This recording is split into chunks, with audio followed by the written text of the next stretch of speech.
Welcome to bio world now.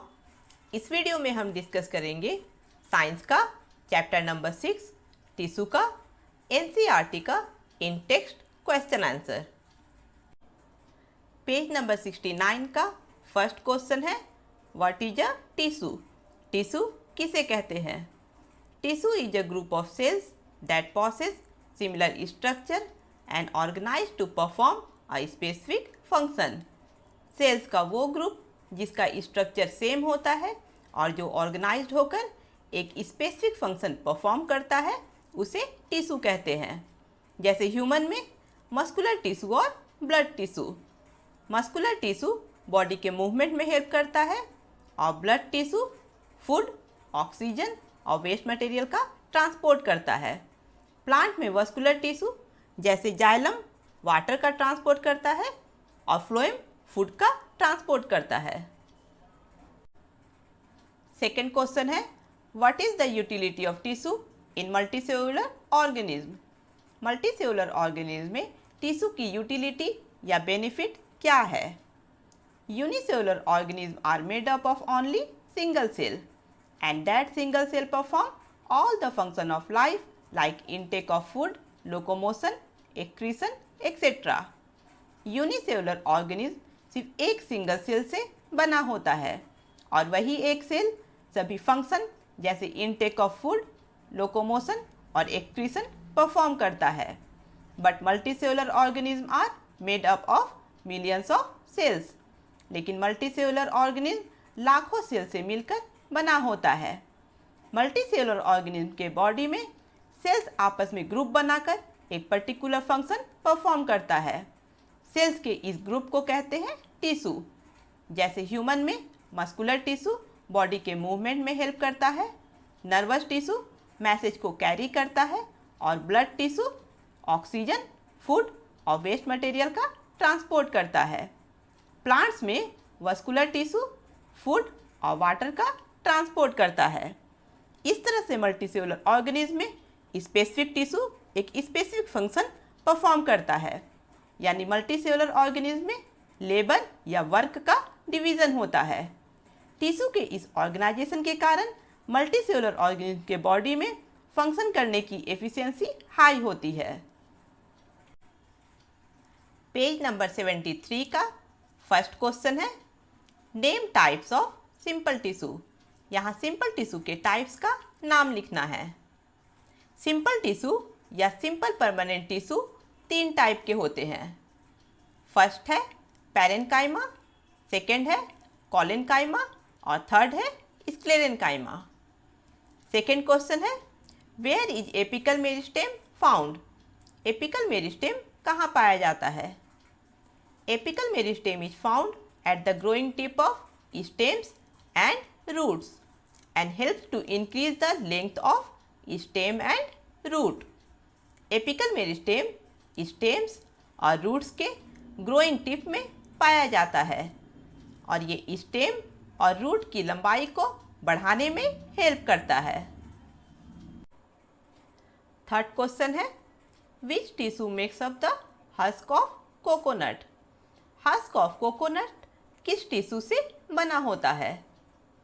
Husk of coconut यानी नारियल की भूसी जो नारियल के बाहर प्रेजेंट रहता है वो डेड टिश्यू स्क्लेरेनकाइमा से मिलकर बना होता है। फोर्थ क्वेश्चन है, what are the constituent of phloem? Phloem के कौन कौन से कंस्टिट्यूएंट हैं? फ्लोएम के 4 कंस्टिट्यूएंट हैं। फर्स्ट है सीव ट्यूब्स, सेकेंड है कंपेनियन सेल्स, थर्ड है फ्लोएम फाइबर और फोर्थ है फ्लोएम पैरेन्काइमा। पेज नंबर 77 का फर्स्ट क्वेश्चन है, name the tissue responsible for movement in our body. हमारे बॉडी के मूवमेंट के लिए कौन सा टिश्यू रिस्पॉन्सिबल है? The muscular tissue is responsible for movement in our body. हमारे बॉडी के मूवमेंट के लिए मस्कुलर टिश्यू रिस्पॉन्सिबल है।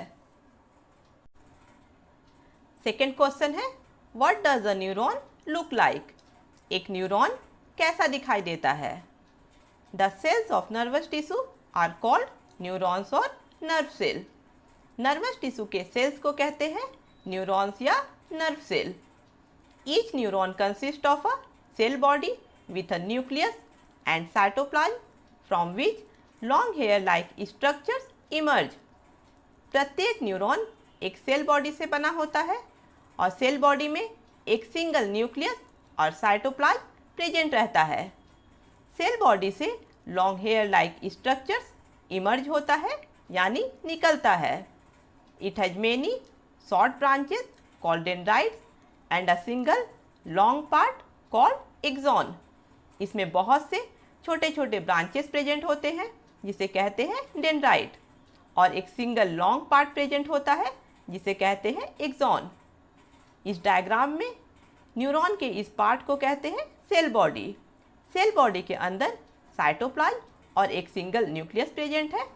सेल बॉडी से निकले हुए इस न्यूमेरस हेयर लाइक स्ट्रक्चर्स को कहते हैं डेंड्राइट, और इस सिंगल लॉन्ग पार्ट को कहते हैं एक्सॉन।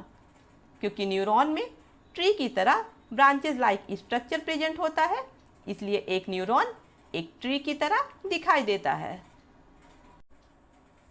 थर्ड क्वेश्चन है, give 3 features of cardiac muscles. Cardiac muscles के 3 फीचर्स कौन कौन से हैं?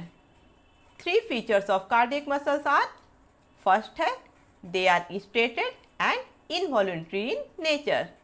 कार्डियक मसल्स स्ट्रेटेड होते हैं यानी इसमें अल्टरनेट लाइट और डार्क बैंड प्रेजेंट रहता है, और ये इनवॉल्यूंटरी होते हैं यानी इसका मूवमेंट हमारे कंट्रोल में नहीं होता है। सेकेंड है their cells are branched, cylindrical and uninucleate. इसके सेल्स ब्रांच्ड होते हैं यानी इसके सेल में शाखाएं होती हैं, ये सिलिंड्रिकल शेप में होते हैं, और ये यूनिन्यूक्लिएट होते हैं यानी इसके सेल में सिर्फ एक सिंगल न्यूक्लियस प्रेजेंट रहता है। They are found only in heart and control the contraction and relaxation of heart throughout the life. Cardiac muscle सिर्फ हार्ट में पाया जाता है और ये जीवन भर हार्ट के कॉन्ट्रैक्शन और रिलैक्सेशन को कंट्रोल करता है। फोर्थ क्वेश्चन है, what are the functions of areolar tissue. Areolar tissue का क्या फंक्शन है?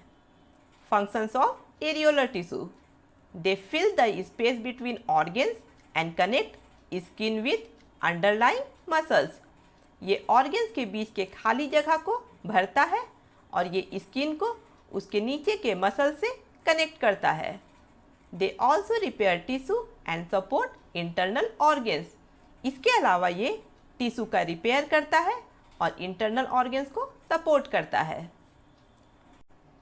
नेक्स्ट वीडियो में हम लोग एक्सरसाइज के क्वेश्चन को डिस्कस करेंगे। अगर आप लोगों को ये वीडियो पसंद आया है तो इसे लाइक करें, अपने फ्रेंड के साथ शेयर करें और मेरे चैनल को सब्सक्राइब करें।